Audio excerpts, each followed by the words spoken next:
Hello everyone, my name is Connor Arquette and I'd like to present our project titled Pre-Operative Mammography as a Predictor of Mastectomy Skin Flap Necrosis.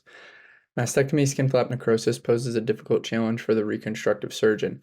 Diabetes, obesity, radiation therapy, and smoking are known risk factors.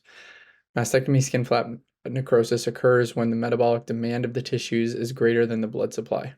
There are no objective measurements that exist to quantify preoperative risk of mastectomy skin flap necrosis. We hypothesized that the subcutaneous tissue thickness would correlate with the risk of mastectomy skin flap necrosis, with those having thicker tissues being at lower risk. By determining a relationship between these variables, surgeons may tailor their preoperative counseling and intraoperative decision-making. A retrospective chart review of 50 patients undergoing nipple-sparing mastectomy followed by implant-based or autologous reconstruction was performed. 6 patients were excluded as they did not have preoperative mammograms, yielding 44 patients for final analysis comprising 73 operated breasts. 6 preoperative mammographic measurements were obtained, 3 on the craniocaudal and 3 on the medial lateral oblique view to obtain an average measurement of the subcutaneous tissue thickness.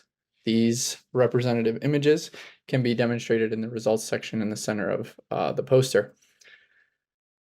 The results section also demonstrates 2 tables, one comparing those patients who had mastectomy skin flap necrosis and those who did not, as well as their average subcutaneous tissue thickness, and then the second table demonstrating our multivariable regression.